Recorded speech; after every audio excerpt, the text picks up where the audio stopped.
I was wondering what would we be sharing on today. I know Thursdays is usually given to prayer, and we've learnt about the components, the contents of prayer. We've learnt about motives, modes, the methods of prayer. And today, unsurprisingly, I will talk about prayer tonight. And we will read from Genesis 24, verses 1 to 27. Now, it's quite a big passage, but what I want to pull out of it is two things in particular. So, Kenese lo sifulu malipa, pai umuamua, le lo sifulu malifitu, Genesis 24, verses 1 to 27. Kenese lo sifulu malipa, pai umuamua, le lo sifulu malifitu. So, we will read in Samoan first, and then followed by English. Kenesi lo sifulu malifa, pai umuamua, lo sifulu malifitu, ia. Usoi ina mabaramu, watele wanatosana, wafama ndia foioma ya Abrahamu ya uma. Unafanya Yesu leo Abrahamu ilana ukoma, ina saa kweli ya nana meuma. Sekesu Maria ruhina ilana ukoma. Maria kitatu Maria saria yowa. Ole atuo de lanu. Male atuo de lanu. Etele almaisi abaro watali fafile ukanana. Ole nugu ote nufu wa ile. Ayaya watu ilo nugu mkana. Ae amaya isa abama lo watali isa. Ona tali pelea ya wana ya tia. Pea faile mafaile fine. Ona mana maile nukune. Matatu watu ea maroa talili ile nuunda esa wani. Unafanya tuleo Abrahamu ya tia. Ia oe, ne agata maroa talili ile nia. Uyehova, ule atua ulangi. Ule na umaya umaya imarotana. Mali lugo aina. Ule na fetala imaifo ia sao. Manatu maya sao. Fapea mai. Ote foa nile ina manu la fakana. Ea winatu ia la fakana. Emo ya Esti almaifo sia bama lo watali aidemea. Aya hafaile mafaile fine ono utuo maimaya. Na ema amalwa ilea aina utofutome. Aya awala nute watu malo watali ilea. Unasuma ilea ya ono na lima ilao utofutome. Abrahamu unatata. Matatu watu ya tigia ilea. Ona apele ya ona apele sesulu. Aika mbela rona msai. Walu foyo iya mbele le uma rona msai. Nona lima. Watu lai foyo iya. Maana watu imesopo tania. Ile ayo ya akoi. Ona faya tuleo iya itoto. Kaa mbela ituwa le ayo. Enata nile baigeli ya file ituwa waifa file utuwai. Unafapea tuleo unia niyo vai lea tuwa lo masayo Abrahamu. Ia efa mania lava ya saluye so. Ma ea lofa maifo ilo masayo Abrahamu. Pauta wa unego tutote tu ilugo maimana. Ela mai foi fine totata ya ai etua vai. Ya fapea unafai oletene otfapea tuyai. Se tu ifola ukate somiwai. Unafapea ile oia. Inai muia. Otefai muia oia kamena. Oletene ile oeto fia mana ona isako. Oteno fo ile mea. Whatever from my evil side, I want to for you. Ele umatu na uku. awasaweleka ole afafine Peachwood etakatane lea amelenga lea bana kori ole uso Abrahamu sailo na ua lanakati ole teine matwala leilawa ole tauo ile iloa eia sami wali bifo oia ilevai wa utubai lanakati watole emai ona mwoya tulea ona unafata ya ufapia so winu wa esi mbai aila wakati unafapia maile oia lea iye tama faia ona bale tukulifulea iye lanakati ilona lima watu ya teia wai mwana watu ya teia inu unafapia tulea oia Ote utufia for ila kamana Segia lato feinu wa iya maria mani Unafata isele oia Masasana nakate ile tiniti Unatoe mwoe ifulea oia ile baye mtuwae Ile otuwa eia Maana kamera uma Unatamata hoi Uofo oia ya teia Ufano oia ya ilona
Apologies, very long there, but better you hear from the words than from me, eh? I'll read 24, I'll go 1:27 as fast as I can. Now Abraham was old, well advanced in age, and the Lord had blessed Abraham in all things. So Abraham said to the oldest servant of his house, who ruled over all he had, "Please put your hand under my thigh, and I will make you swear by the Lord, the God of heaven and the God of earth, that you will not take a wife from the daughters of the Canaanites among whom I dwell. But you shall go to my country and to my family and take a wife for my son Isaac." And the servant said to him, "Perhaps the woman will not be willing to follow me to this land. Must I take your son back to the land from which you came?" But Abraham said to him, "Beware that you do not take my son back there. The Lord God of heaven, who took me from my father's house and from the land of my family, and who spoke to me and swore to me, saying, 'To your descendants I give this land,' he will send his angel before you, and you shall take a wife for my son from there. And if the woman is not willing to follow you, then you will be released from this oath. Only do not take my son back there." So the servant put his hand under the thigh of Abraham his master and swore to him concerning this matter. Then the servant took 10 of his master's camels and departed, for all his master's goods were in his hand. And he arose and went to Mesopotamia, the city of Nahor. And he made his camels kneel down outside the city by a well of water at evening time, the time when women go out to draw water. Then he said, "O Lord, God of my master Abraham, please give me success this day, and show kindness to my master.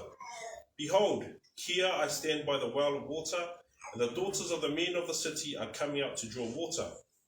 Now let it be that the young woman to whom I say, 'Please let down your pitcher that I may drink,' and she says, 'Drink,' and I will also give your camels a drink. Let her be the one you have appointed for your servant Isaac. And by this I will know that you have shown kindness to my master. And it happened before he had finished speaking, that behold, Rebekah, who was born to Bethuel, son of Milcah, the wife of Nahor, Abraham's brother, came out with her pitcher on her shoulder. Now the young woman was very beautiful to behold, a virgin. No man had known her. And she went down to the well, filled her pitcher, and came up. And the servant ran to meet her and said, Please, let me drink a little water from your pitcher. So she said, Drink, my lord. Then she quickly let her pitcher down to her hand and gave him a drink. And when she had finished giving him a drink, she said, I will draw water for your camels also, until they have finished drinking. Then she quickly emptied her pitcher into the trough, ran back to the well to draw water, and drew for all his camels. And the man, wondering at her, remained silent, so as to know whether the Lord had made his journey prosperous or not. So it was, when the camels had finished drinking, that the man took a golden nose ring weighing 1/2 shekel, and 2 bracelets for her wrists weighing 10 shekels of gold, and said, Whose daughter are you? Tell me, please, is there room in your father's house for us to lodge? So she said to him, I am the daughter of Bethuel, Milcah's son, whom she bore to Nahor. Moreover, she said to him, We have both straw and feed enough, and room to lodge. Then the man bowed down his head and worshipped the Lord, and he said, Blessed be the Lord God of my master Abraham, who has not forsaken his mercy and his truth toward my master.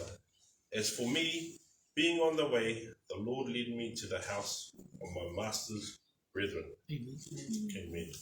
Praise God. So today I just wanted to focus on 2 aspects of the story. I wanted to focus on the heart of a faithful servant, and then I wanted to focus also on the prayer of a faithful servant. Now, just to summarize what we've read there, Abraham has a desire for his son. Couple of things. He wants a wife for his son, Isaac, but this lady must come from his country and specifically from his family. Now, he does not want his son to go back there, okay?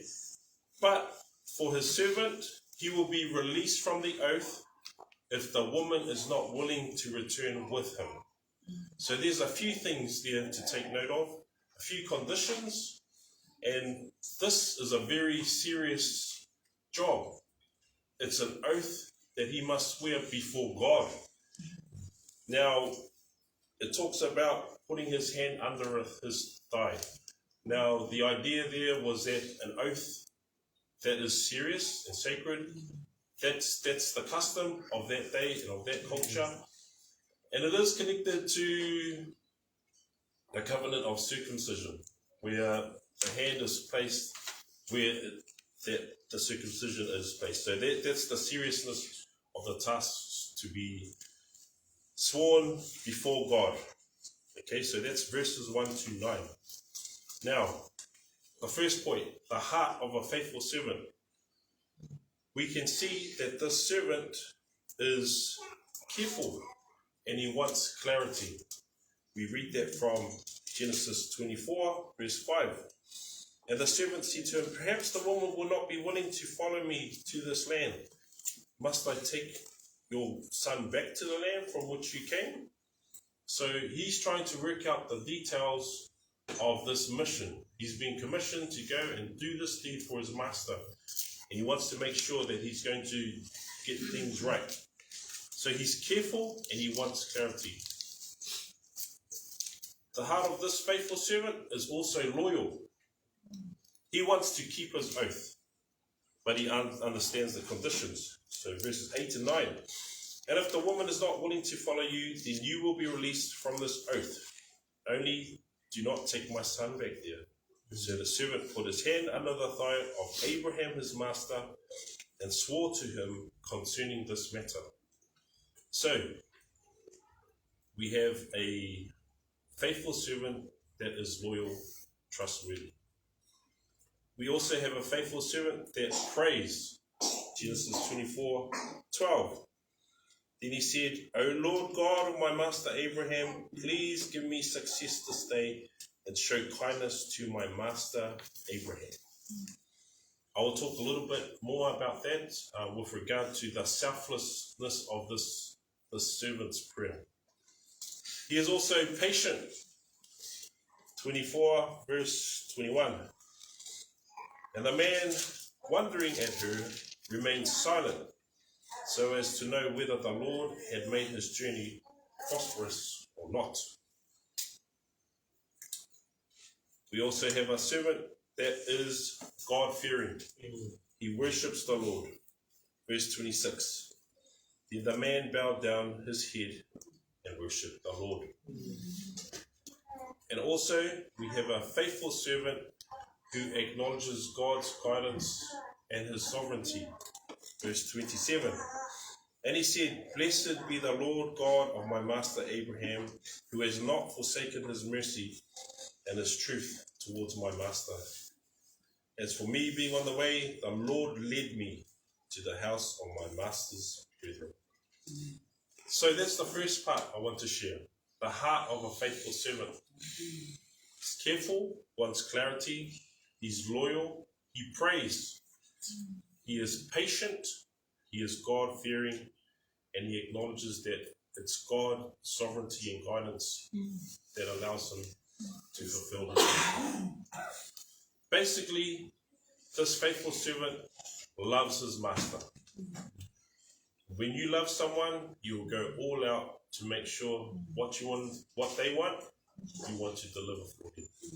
So the heart of a faithful servant is one that loves. There's a lot of other qualities that we could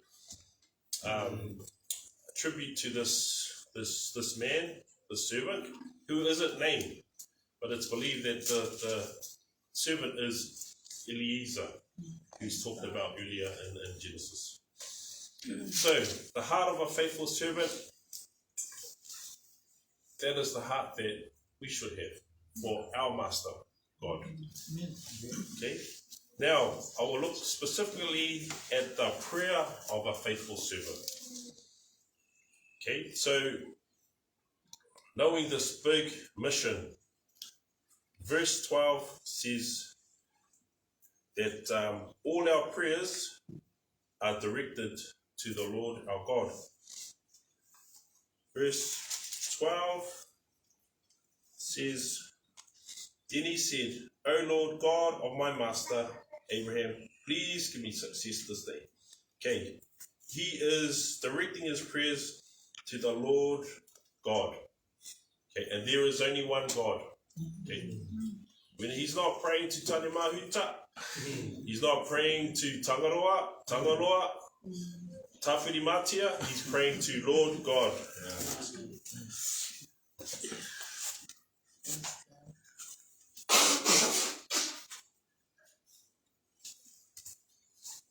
So that's the first point of the prayer of a faithful servant, is that the prayers are directed to God. Deuteronomy 6:4, Hear, O Lord, the Lord is one, the Lord of Israel. Okay, so Deuteronomy 6:4, have a look at that. The next point is that his prayer has some specific details. Not saying that we can't have general prayers where we just sort of praying for family, praying for loved ones, but he is very specific in his prayer, as shared in verses 13 and 14. Behold, here I stand by the well of water, and the daughters of the men of the city are coming out to draw water. Now let it be that the young woman to whom I say, Please let down your pitcher, that I may drink, and she says, Drink, and I will also give your camels a drink. Let her be the one you have appointed for your servant Isaac. And by this I will know that you have shown kindness to my master. Now, we must be careful to look at scripture for assurance and not lay conditions down to the Lord and say, God, show me these signs, and then I will know. Okay, that's not how we come to the Lord. Also reminded, we do not test God. Okay, but we can also see that God can work through and direct one's thoughts. So here, this servant is single-minded with what he needs to do. He needs to find a wife for Isaac. He needs to get one from I'm talking like it's a shop, we go and get wives, but he needs to find one from the country of his father, specifically from his family. So there's these conditions that he must meet, but also he wants to know for sure. And so this is him being very specific. And for us, we have our own specific things in our lives that we can pray for, and we can go to God with anything and everything. Now, another point to make about the prayer of this faithful servant is that he prays for success. Going back to the same verse, then he said, O Lord God of my master Abraham, please give me success this day and show kindness to my master Abraham. Now, this is a loving servant. He wants success for his master. He could have prayed for failure. And that, I pray I meet the lady and she says, I don't want to come. Cool. The oath is lifted from me. Now I can just go back home. He could have prayed for that. You know? But let's see. You know, he also could have prayed, Lord, give me success and let my master see that I'm the man. I can do this. You know, it's all, you know, well, you asked me to do it, I delivered for you. So there's different prayers he could have prayed. But what I love is that he said, please give me success this day and show kindness to my master, Abraham. What a prayer. He's not praying for anything to credit himself, to get any kind of glory for himself. He's praying, please, Lord, give me success to show your kindness and love for my master. What an awesome prayer. What a selfless, loving servant. Hey, that's a prayer of a true, faithful servant. He wants to just do good for his master. He wants to fulfill his will.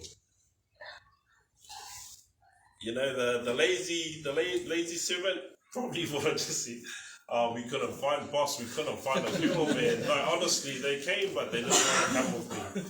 You know, but he wants to make sure there's success. Yeah. This is the oath he took, and the seriousness that he took this job with.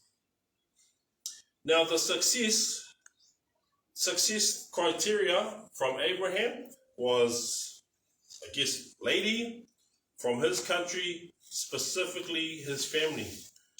But this servant, he wanted more than that. Okay, he wanted more from this lady for Isaac. Okay, now we can see that he wanted a lady who was hardworking. Okay, looking at verse 11, and he made his camels kneel down outside the city by a well of water at evening time, the time when women go out to draw water. So he wasn't looking for just the simple criteria that Abraham was looking for. He was looking for a lady who worked, who went and got water from the well to help her family. Okay? He was also looking for a lady who was hospitable and generous. And he's going far and beyond what his master said. He wants an awesome person for Isaac. Verse 18 to 20. So she said, drink, my lord. Then she quickly let her pitcher down to her hand and gave him a drink. And when she had finished giving him a drink, she said, I will draw water for your camels also until they have finished drinking. Then she quickly emptied her pitcher into the trough, ran back to the well to draw water, and drew for all his camels. Now, it was common hospitality to give water to a thirsty stranger, but not to animals. Now, it shows how generous she was, and that she fulfilled his prayer, and that gave him a drink, but she also went to get the camels a drink. There's 10 camels. I did a bit of research on camels, and what happens is that camels drink a lot. Yeah, I talked to John about this. You know the container that Tina Linda brings with her otai? We worked out she probably makes, that's a 50-litre container, she probably makes 35 litres of otai. Now, 50 litres, it's said that camels, they can, go for long periods without water and without food. But when they drink, they drink a lot. There was a camel bar, they'll drink the bar dry. So, 2 of those containers that Auntie Linda brings, that's conservative, 100 litres that these camels would drink. Some sources that I saw, camels can drink 200 litres in one sitting. So, you imagine, say, 2 of those containers per camel, 10 times that's about 2 times 10 is 20. And from other sources, says it's double that, perhaps 40. That's a lot of water to go and get for camels. So this lady is going, wow, just the love and generosity that this lady has. And this is the lady that what's his name? The servant Eliezer is looking to bring back to Abraham.